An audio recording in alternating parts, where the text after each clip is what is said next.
So the Queen dies, but the United Kingdom lives on, and a new hand takes the wheel of state.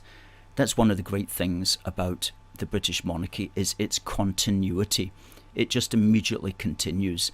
And so while one person has died, we're straight into planning for the next person to take over. So we're kept busy in that sense, which also helps to mitigate the sadness.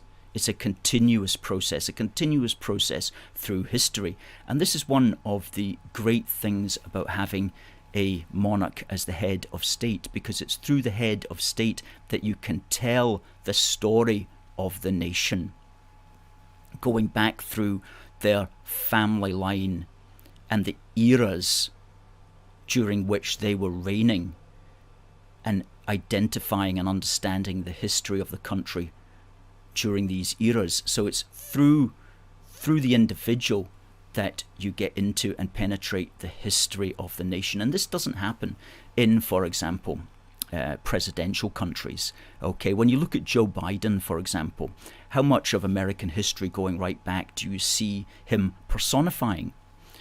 Or Donald Trump, for that matter, or Bill Clinton, for that matter, or George W. Bush. You see the man, you see the 4-year period, or 8-year period that he might happen to be president, and that's really all that you see, but you don't see it going right back. For example, take Charles III. Well, straight away you can start talking about, well, who was Charles II? What was his story? Who was Charles I? What was his story?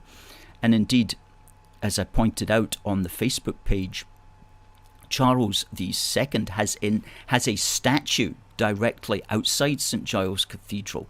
You didn't pass it when you were going in yesterday or on Monday, but it's just round the corner, a big equestrian statue of Charles II, who's there, of course, because as soon as his father, Charles I, got his head chopped off, the Scottish Parliament announced Charles II as the king. The English didn't want a king. That's why Cromwell chopped off Charles I's head, but the Scots still wanted a king, so they immediately proclaimed Charles II as the king. And of course, Charles II came up to Scotland and tried to create a Scottish army to take on Oliver Cromwell, which ultimately he was to lose with his Scots and English army at the Battle of Worcester in 1651. But Charles II has always been remembered in Scotland for that. And now, of course, we have Charles III